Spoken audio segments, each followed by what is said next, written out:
Salut tout le monde, ici Jaurès de la chaîne en programme. Nous nous retrouvons aujourd'hui pour une nouvelle vidéo sur la formation Flutter dans laquelle nous allons voir comment utiliser les tab bars.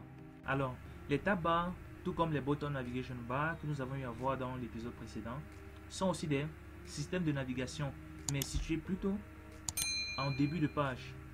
Donc, nous allons devoir se débarrasser cette fois du button navigation bar car nous n'en aurons plus besoin.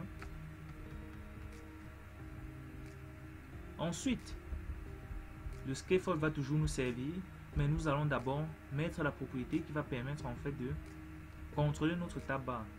Donc, default tab bar, pardon,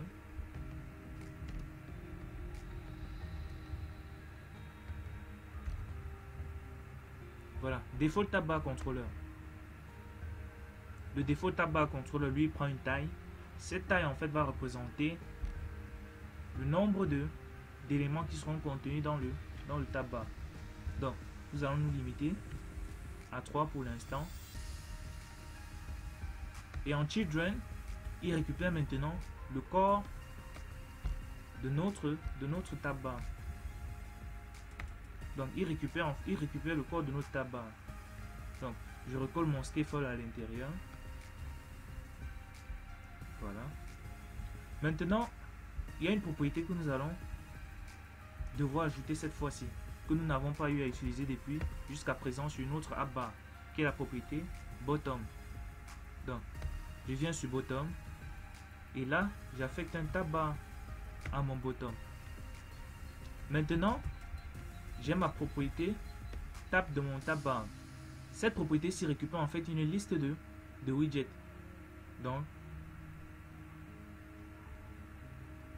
nous ouvrons notre liste et à l'intérieur, nous mettons les widgets tab qui récupèrent les icônes en entrée et par la suite, icons point direction car. Je copie cette propriété-ci, je vais la dupliquer 3 fois le nombre d'éléments que j'ai précisé au départ. Donc là j'ai dit que je vais avoir 3 éléments sur mon tab bar.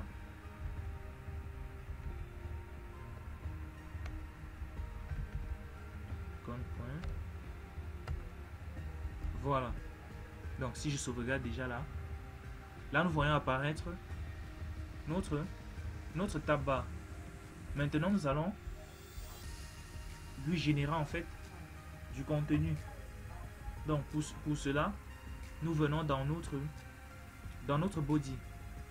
Donc face, notre center, et je lui affecte un tab bar view. Notre tab bar view récupère une liste de widgets. Donc, je copie ça.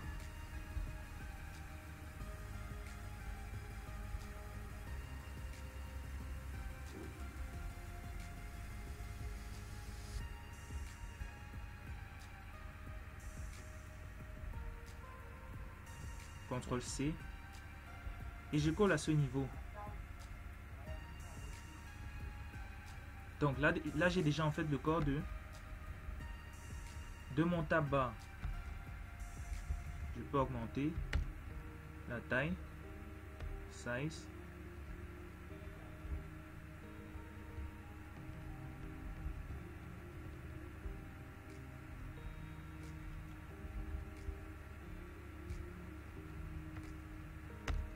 Voilà, si je sauvegarde, là nous voyons déjà notre premier élément.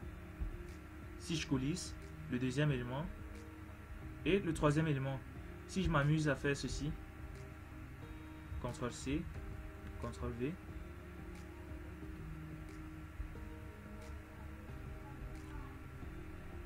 je mets la virgule et je sauvegarde. Là, on va nous signaler une erreur car le nombre d'éléments que j'ai mis dans le corps ne correspond pas avec la taille que j'ai définie au départ. Donc, je remets met les éléments. Et là, nous avons notre menu de navigation opérationnel. Donc, nous sommes arrivés au thème de notre vidéo. N'hésitez pas de vous abonner et d'activer la cloche de notification pour ne rien louper de la chaîne On Programme. Si vous avez des préoccupations, posez-les en commentaire. J'y veillerai personnellement à les répondre. À la prochaine.